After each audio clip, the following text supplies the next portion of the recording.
You're not bad at helping, you're just agreeing too fast. When someone asks for a favor, pressure rushes you into saying yes before you even check your limits. Here's the sentence that slows everything down. Let me check what I can realistically offer. Say it once. Don't explain. It protects your time without turning the moment into a conflict. This sentence sets the boundary, but what happens next is what determines whether it holds. That's explained in today's Stoic Focus Lab episode. Sunday night. You're on the couch, phone in hand, and a text pops up. Hey, can you help me real quick? You already know the pattern. Your stomach tightens, your mind starts negotiating, and before you've even typed a response, you're feeling guilty for wanting to say no. You're tired, you've got your own week to plan, but the pressure hits fast. If you don't help, you'll look selfish. If you do help, you'll quietly resent it. Either way, you lose. Here's the uncomfortable truth. A lot of what you call kindness is actually fear. Fear of being disliked, fear of conflict, fear of being seen as not supportive. And that fear keeps turning your generosity into self-neglect. You're not weak. You're just paying for peace with yourself as the currency. Use this sentence today, exactly as written. I can help within these limits. Say it once, then stop explaining. In the next 10 minutes, it changes your life in a very practical way. Instead of spiraling, you set a clear edge. Instead of scrambling to prove you're a good person, you offer what's real. Instead of your evening being hijacked, you keep your plans intact. It also changes the other person's behavior, because most people push until they find a boundary. When there isn't one, they keep going, not always out of malice, but because the situation silently teaches them they can. Educational content inspired by classical Stoic texts. Not medical, psychological, financial, or legal advice. Let's name what this is costing you. At work, it looks like you are volunteering for tasks you don't have bandwidth for, then staying late, and then feeling invisible because nobody notices the sacrifice, they only notice that you handled it. In your finances, it looks like lending money you can't comfortably spare, covering little gaps that aren't yours to cover, and then feeling stressed when your own bills come due. In relationships, it looks like you are the reliable one, the always available one, the one who answers fast, fixes problems, smooths tension, and makes everyone comfortable, except you. And the quiet cost underneath all of that is self-trust. Every time you say yes while your body is saying no, you teach yourself that your time, your energy, and your peace are negotiable. Over time, that teaches other people the same lesson. This is why boundaries aren't an attitude. They're an integrity practice. They're the line where your compassion stops becoming self-abandonment. Because there's a difference between helping someone and disappearing for them. There's a difference between being supportive and being used. And the tricky part is that nobody announces the moment you cross that line. It happens in small moments, one sure, one it's fine, one I'll figure it out, one don't worry about it. Then suddenly you're overloaded, and you don't even remember how you got there. By the end of this lesson, you'll be able to see the moment support turns into self-betrayal before you cross it. You'll know how to offer help in ways that don't quietly destroy your schedule, your money, or your mental health. And you'll keep your compassion without losing your self-respect, because the goal is not to become colder. The goal is to become cleaner, clearer, more honest, more consistent. Stay with me until the very end, and while you're here, hit like, tap subscribe, and share your thoughts in the comments. First, you'll learn how to slow down the reflex to agree so your nervous system settles and you stop making promises from guilt. Next, you'll get a simple way to define what you can offer: time, money, access, emotional energy, without over-explaining or apologizing. Then, you'll see how to hold that line when pressure shows up, when someone gets disappointed, when the tone shifts, when they try to negotiate, when they imply you're letting them down. Finally, you'll watch how this works inside one real situation, start to finish, so you can copy it and use it the next time your phone lights up. And keep this open loop in mind. Later, we're going to walk through a small favor that tries to take over your entire week, one of those requests that sounds reasonable until you realize it will steal your evenings, your focus, and your peace. You'll see exactly how to respond so you don't burn bridges, but you also don't burn yourself out. Use this sentence when the request first lands. Let me check what I can realistically offer. Say it calmly, and don't fill the silence. That single pause is the boundary. It buys you time, and more importantly, it brings you back into your body instead of leaving the decision to guilt or urgency. Here's why this works. Most boundary violations don't happen because people are aggressive. They happen because speed takes over. Someone asks, your nervous system senses social risk, and you answer before your values catch up. That pause interrupts the reflex. It shifts you from reacting to responding. Psychologically, it also resets expectations. You're no longer signaling instant availability.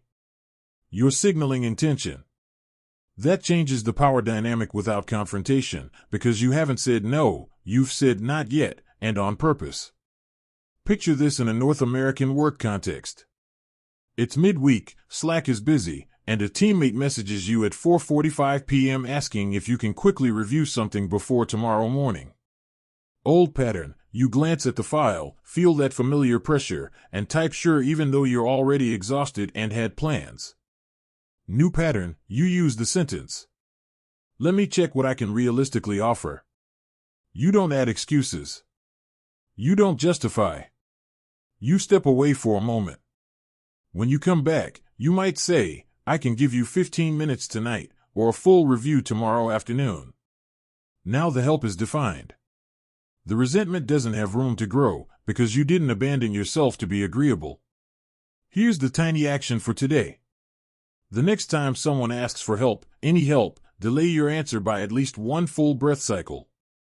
Inhale slowly through your nose, exhale through your mouth, and then respond. If you need more time, say the sentence. That's it. You're training your system to tolerate the discomfort of not pleasing immediately. It's measurable because you'll feel the urge to rush, and you'll choose not to. Now slow this down even further for 10 seconds. As you breathe, notice what your body does when the request appears.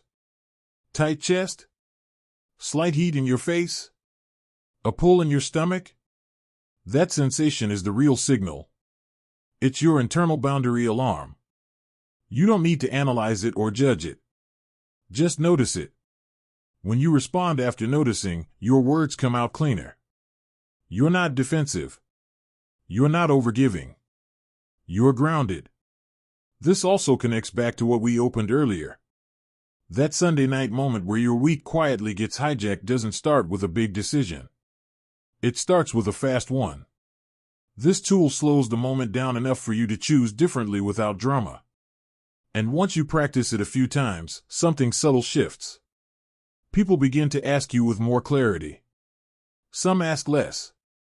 Not because you're colder, but because your availability is no longer assumed. You're not taking anything away from others here. You're adding accuracy. You're matching your yes to your capacity. And that's the foundation every other boundary rests on. You're already halfway out the door when your phone buzzes. A family member needs help with something that can't wait. You feel that familiar internal shift, the calculation starts instantly. If you say yes, your plans disappear. If you say no, the guilt will follow you all night. You sigh, turn back inside, and tell yourself you'll make it work somehow. That's the moment most people miss. Not the decision itself, but the mistake hiding underneath it. The mistake isn't helping. The mistake is agreeing before you know the full cost. You collapse the question into a moral test, good person or bad person, instead of treating it like a logistics problem. Once you frame it morally, your nervous system takes over, and you stop thinking clearly. You're no longer choosing help, you're protecting your image. Here's the correction, and it's simple: never agree before the request is specific. If it's vague, your answer must be vague too. Use this rule instead of a long explanation, clarity before commitment. And when you need a sentence, use this one: what would that involve, exactly? Ask it neutrally. Not suspiciously. Not defensively. Then wait. This works because vagueness is where overcommitment hides. When someone says, "I just need a little help," your mind fills in the blanks optimistically. You imagine the smallest possible version of the task, because that's what lets you say yes without internal conflict. But once you're in it, the scope expands. More time. More money. More emotional energy. By asking for specifics, you move the request from emotional pressure into reality. You force the situation to become concrete, and concrete things are easier to decide on honestly. Imagine this in a common North American scenario. A coworker asks if you can cover something while they're out. Old pattern, you agree, thinking it's minor, and then spend hours fielding emails and fixing problems that weren't mentioned. New pattern, you ask, what would that involve, exactly? Suddenly the request sharpens. It's not one thing, it's 5. Now you can respond accurately. Maybe you say yes to 2 of them and no to the rest. Maybe you decline altogether. Either way, you didn't betray yourself to avoid an awkward moment. Here's the tiny action for today. The next time a request sounds fuzzy, don't answer it directly. Ask for one concrete detail: time, duration, money, or responsibility. Just one. If they say it won't take long, ask how long. If they say, "I just need support," ask what kind of support. That's not selfish. That's competent. Now pause for a brief practice moment.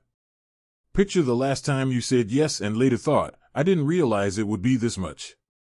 Notice where that realization hit you in your body. Maybe it was a sinking feeling. Maybe irritation. Maybe fatigue. That feeling wasn't random, it was delayed information. This tool brings that information forward, before the decision instead of after the damage. There's also a subtle pattern interrupt here. When you ask for clarity, you slow the emotional momentum of the request. Some people will clarify. Some will negotiate. And some will withdraw the request entirely. That last outcome can feel uncomfortable, but it's actually data. It tells you the request relied on your vagueness to succeed. And that's not a burden you're required to carry. This connects directly to the earlier moment we're building toward. That small favor that swallows your week usually enters disguised as something undefined. By the time you realize what it really costs, you're already committed. This tool stops that sequence earlier, when choice is still possible. You're not becoming less helpful by doing this. You're becoming precise. Precision protects relationships, because resentment thrives in ambiguity. When expectations are clear, your eyes stay clean. When expectations are fuzzy, your yes rots over time. Boundaries don't start with refusal. They start with understanding what you're being asked to give. Here's a belief that quietly wrecks boundaries under pressure: if you don't help when it's urgent, you're being unkind. That belief feels true in the moment, especially when someone sounds stressed or disappointed, but it's false. Urgency does not create obligation. Urgency only creates speed. And speed is exactly where self-betrayal hides. The instruction here is clear and uncomfortable. When pressure rises, you narrow what you offer instead of expanding it. The higher the stress, the tighter the boundary.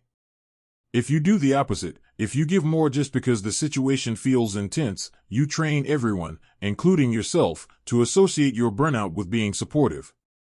The stakes are real. When urgency dictates your yes, your calendar, your finances, and your emotional energy stop being yours. They become communal property. Use this sentence when the pressure is on: "I can't do all of that, but I can do this." Say it slowly. Don't stack it with apologies. Don't rush to soften it. That sentence does 2 things at once. It refuses the full demand without rejecting the person, and it anchors the conversation in reality instead of guilt. Picture a North American, real-world moment. It's late afternoon. Your manager calls unexpectedly and explains that something fell through and they need help tonight. You hear the stress in their voice. Old pattern, you rearrange everything, stay late, and go home drained, telling yourself it was necessary. New pattern, you pause, feel the pressure, and respond with the sentence: "I can't do all of that, but I can stay for 30 minutes to help stabilize it." You've still helped. You've still shown reliability. But you didn't hand over your entire evening because someone else's urgency spiked. Now slow this moment down.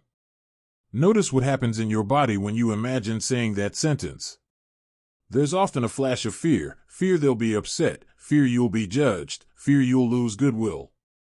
Take one slow breath and stay with that sensation. This is the practice. You're teaching your nervous system that disappointment is survivable. You're proving to yourself that you don't need to overgive to stay safe. Here's why this works psychologically. When people feel stressed, they tend to push for maximum relief, not reasonable help. If you don't set a limit, they'll take whatever you offer and often ask for more, not because they're manipulative, but because stress narrows their perspective. Your boundary actually restores balance. It forces the situation to redistribute responsibility instead of dumping it all on you. There's another layer here that matters.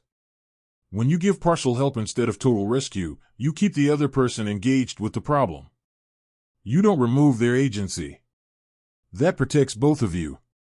You don't become the silent savior who later feels used, and they don't become dependent on your overfunctioning. Try this tiny action the next time urgency shows up. Before responding, decide one constraint you will not violate. It might be your bedtime, your budget, or your emotional bandwidth. Hold that line internally first. Then shape your help around it. You'll feel the pull to explain or justify. Resist it. Clear limits spoken calmly carry more weight than long explanations ever will. This also prepares you for what's coming next. The situation we're about to walk through isn't dramatic on the surface. No shouting. No crisis language. Just a reasonable request that arrives at the wrong time and quietly threatens to sprawl.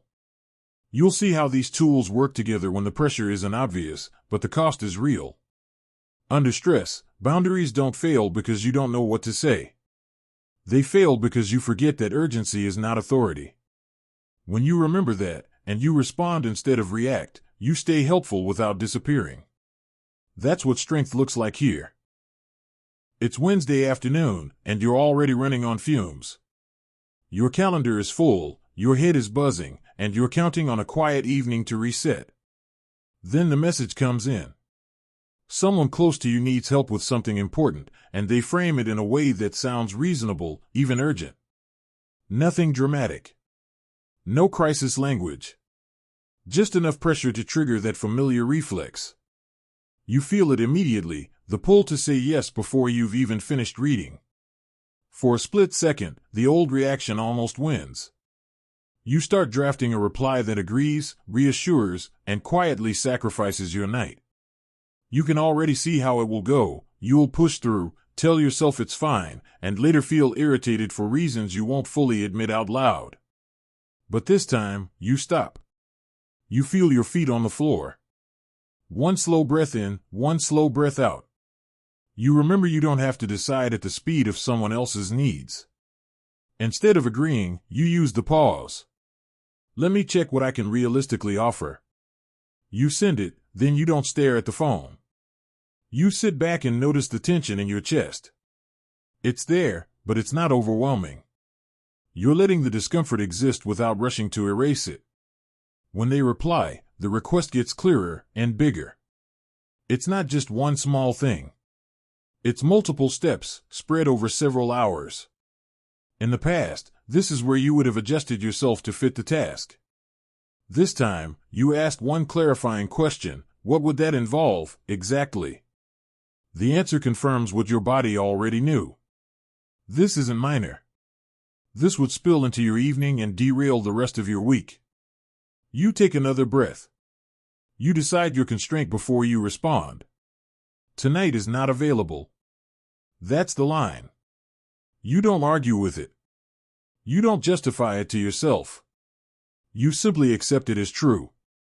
Your reply is short and steady. I can't do all of that, but I can help with this part tomorrow for about 20 minutes.